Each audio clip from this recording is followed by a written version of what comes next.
فصل کہ آپ علیہ الصلاۃ والسلام کے خلیفہ وہی تھے، اس وجہ سے ان کو خلیفہ بلا فصل کہا گیا، امیر المومنین نہیں کہا گیا۔ اور حضرت امیر المومنین سیدنا فاروق اعظم رضی اللہ تعالی عنہ کو یہ لقب دے کر اللہ رب العزت نے یہ سب سے پہلا اعزاز بخشا ہے۔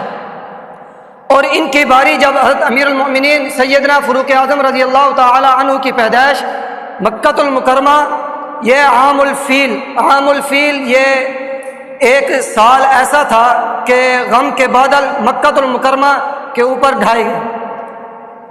مسئلہ یہ تھا کہ ابرہہ نامی شخص ایک بادشاہ تھا، ابرہہ نامی ایک شخص تھا، تو وہ مکۃ المکرمہ بیت اللہ شریف کو گرانے کے لیے آیا تو وہ مکۃ المکرمہ کے چاروں اطراف اپنے ہاتھیوں کے ساتھ آیا تھا کہ ہاتھیوں کے ساتھ اس کو گرایا جائے گا۔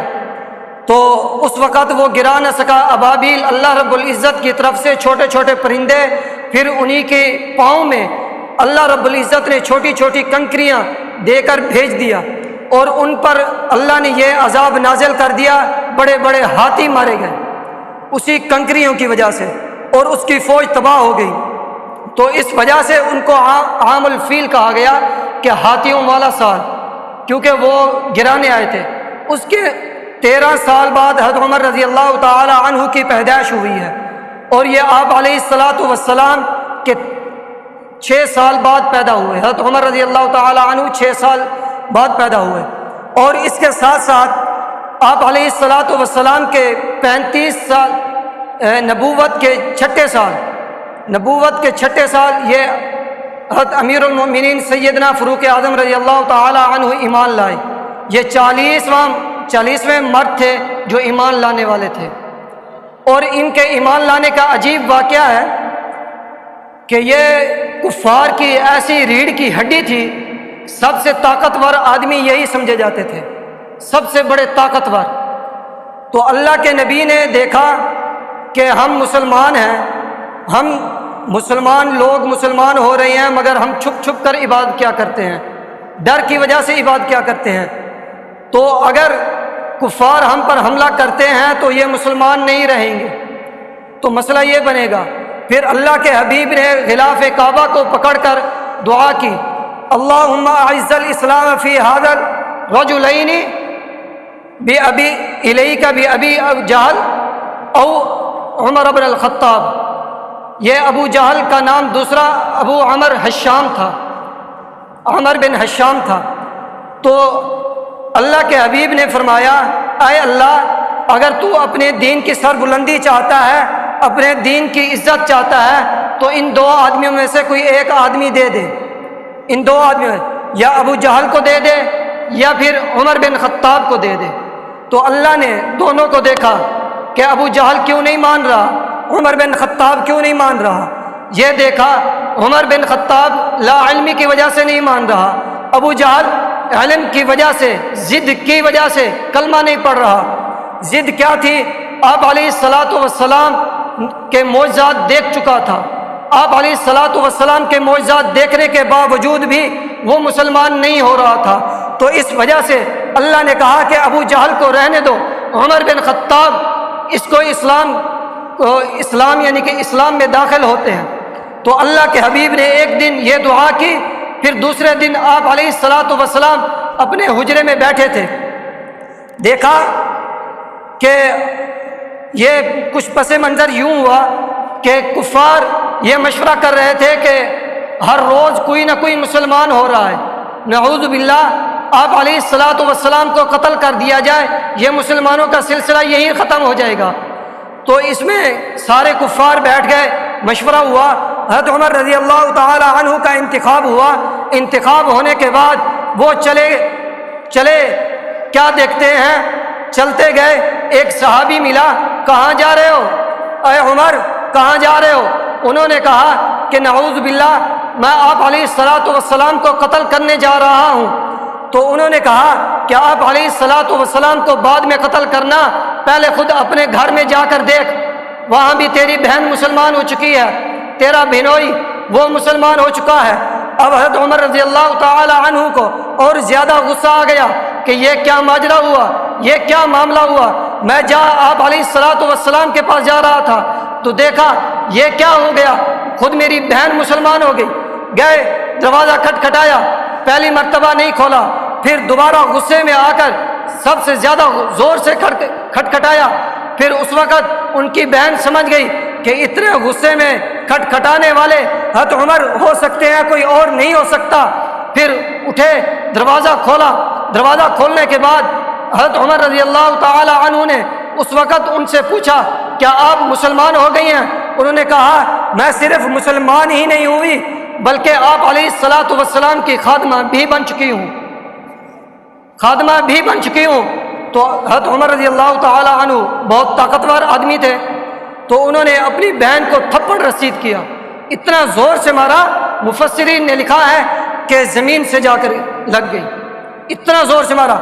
دوبارہ اٹھنے لگی تو ایک اور تھپڑ مارا، ان کا سر یہ زخمی ہو گیا، اتنا زور سے مارا تھپڑ۔ پھر انہوں نے کہا کہ اے عمر، جس ماں کا تو نے دودھ پیا ہے اسی ماں کا میں نے بھی دودھ پیا ہے، تو اگر مجھے مار مار کر تھک جائے گا مگر میں مسلمان یہ اسلام کا کلمہ نہیں چھوڑوں گی، آپ علیہ الصلوۃ والسلام کا کلمہ نہیں چھوڑوں گی۔ تو اس وقت ان کا دل نرم ہوا۔ ایک مرتبہ کا واقعہ ہے کہ حضرت عمر رضی اللہ تعالی عنہ یہ پہلے ایک دن رات گھر نہیں گزاری، یہ غلاف کعبہ، کیونکہ پہلے کفار مشرکین یہ بھی عبادت کیا کرتے تھے، یہ گئے غلاف کعبہ کے اندر چھپ گئے۔ غلاف کعبہ کے اندر چھپ کر آپ علیہ الصلوۃ والسلام نے صبح کی تہجد پڑھی، تہجد پڑھنے کے بعد قرآن مجید کی تلاوت شروع کی۔ اب حضرت عمر رضی اللہ تعالی عنہ کے دل میں پہلے سے ہی کچھ نرمی آ گئی تھی، مگر نرمی کیسی آئی؟ انہوں نے سنا تو کہنے لگے کہ کفار صحیح کہتے ہیں کہ یہ جادوگر ہیں، یہ جادوگر ہیں، ان کے پاس جو کلام ہے یہ جادو کرتے ہیں لوگوں پر۔ تو اللہ کے رسول نے، یہی قسمت کی بات تھی کہ اللہ کے رسول نے انہ لقول رسول کریم والی آیات پڑھی، کہا کہ یہ اللہ کے رسول کی کلام ہے، اللہ کی کلام ہے، نہ کہ کوئی جادو ہے۔ تو پھر اس نے حضرت عمر رضی اللہ تعالی عنہ نے غلاف کعبہ میں یہی اندازہ لگایا یا اگر یہ جادو نہیں ہے تو پھر یہ کاہن ہے۔ تو پھر آگے اللہ کے حبیب نے کہا کاہن بھی نہیں ہوں، کاہن بھی نہیں ہوں۔ تو پھر اس وقت دل نرم ہو گیا تھا، پھر دل نرم تھوڑا سا اس وقت ہوا۔ پھر حضرت عمر رضی اللہ تعالی عنہ نے اپنی بہن سے کہا کہ مجھے بھی قرآن سنا دو، جو قرآن مجید آپ پڑھ رہی تھی، اپنے یعنی کہ لذت محسوس کر رہی تھی، مجھے بھی قرآن مجید سناؤ۔ تو انہوں نے کہا کہ جاؤ پہلے غسل کر کے آؤ، پہلے غسل کرو پھر میں آپ کو قرآن مجید سناؤں گی۔ وہ گئے، غسل کیا تو ان کی بہن نے سورۃ طٰہٰ کی تلاوت شروع کر دی۔ سورۃ طٰہٰ کی تلاوت شروع کی تو ان کا دل نرم ہو گیا، بالکل نرم ہو گیا۔ نرم تو ہونا تھا کیونکہ آپ علیہ الصلوۃ والسلام نے دعا کی ہے تو اللہ نے قبول کی، مگر یہ سبب بنا۔ تو پھر انہوں نے کہا کہ مجھے کلمہ پڑھا دو۔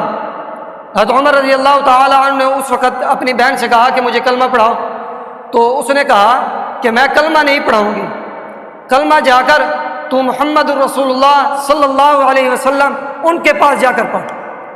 حضرت عمر رضی اللہ تعالی عنہ کہنے لگے کہ میں ان کا دشمن ہوں، سب سے طاقتور دشمن ہوں، تو میں جاؤں گا تو کیا کریں گے میرے ساتھ؟ وہ تو مجھ سے ملے گے بھی نہیں کیونکہ میں دشمن ہوں۔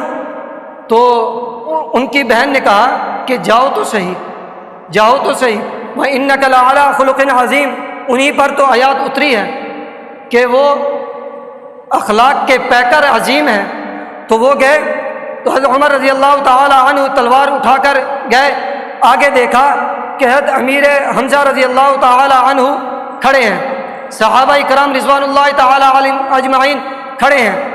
تو صحابہ کرام نے کہا آپ علیہ الصلوۃ والسلام سے جا کر، اے اللہ کے رسول، عمر آ رہا ہے، تلوار لہراتے ہوئے آ رہا ہے، مجھے خوف اور ڈر ہے کہ وہ آپ کو نقصان نہ پہنچا دے۔ آپ علیہ الصلاۃ والسلام نے فرمایا کہ آنے دو، آنے دو، کچھ بھی نہ کہو، آنے دو۔ تو صحابہ کرام رضوان اللہ تعالی علیہم اجمعین کے دل میں وہ خوف تو تھا، مگر وہ آئے، آپ علیہ الصلاۃ والسلام کھڑے ہو گئے، کھڑے ہوئے اور حضرت عمر رضی اللہ تعالی عنہ کو گلے لگایا، حضرت عمر رضی اللہ تعالی عنہ کو گلے لگایا۔ اور پھر حضرت عمر رضی اللہ تعالی عنہ بعد میں کہتے ہیں کہ اس وقت جو آپ علیہ الصلاۃ والسلام نے مجھے گلے لگایا تھا، اس وقت جو ٹھنڈک میرے سینے میں محسوس ہوئی تھی وہ آج تک نہیں گئی، آج تک وہ ٹھنڈک یعنی کہ محسوس ہوتی ہے۔ تو اس کے بعد آپ علیہ الصلاۃ والسلام نے کلمہ پڑھایا، کلمہ پڑھایا۔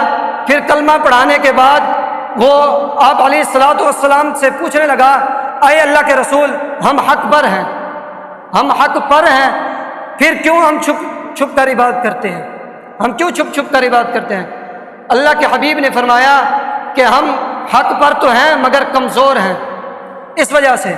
مگر حضرت عمر رضی اللہ تعالی عنہ کہنے لگے کہ عمر کے اسلام لانے کے بعد چھپ کر عبادت نہیں ہوگی، چھپ کر عبادت نہیں ہوگی، اب بیت اللہ میں نماز ادا ہوگی اور سب کے سامنے ادا ہوگی۔ تو ایک صف کی ابتدا حضرت امیر حمزہ رضی اللہ تعالی عنہ نے کی، اور ایک صف کی ابتدا حضرت عمر رضی اللہ تعالی عنہ، یہ لین بنا کر بیت اللہ شریف میں داخل ہوئے۔ آپ علیہ الصلاۃ والسلام نے سب سے پہلے نماز وہیں ادا کی، با جماعت نماز پہلی ادا وہیں کی ہے۔ تو آگے کیونکہ یہ بہت لمبا موضوع ہے، کیونکہ حضرت عمر رضی اللہ تعالی عنہ کی شہادت بھی اسی یکم محرم الحرام کو ہوئی۔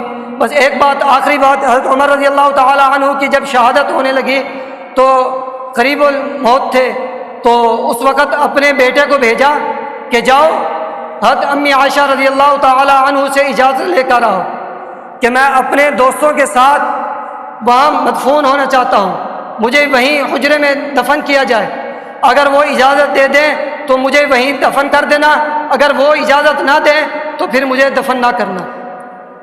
ان کے بیٹے عبداللہ گئے حضرت امی عائشہ صدیقہ رضی اللہ تعالی عنہا کے پاس، تو انہوں نے اجازت دے دی، اجازت دی۔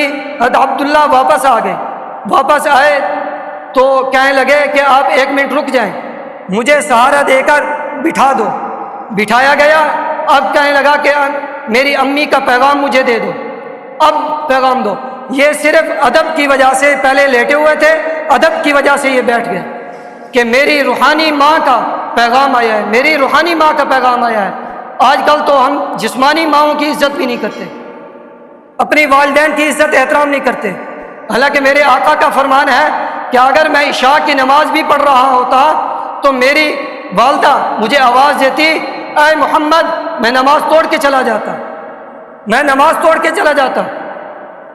آج کل یہ معاملات ہیں کہ اپنے والدین کی عزت احترام نہیں کیا کرتے، وہ روحانی ماں کی عزت احترام، وقت کے امیر المومنین، مگر ادب کرتے ہیں روحانی ماؤں کا کہ وہ بیٹھ کر پیغام سنا۔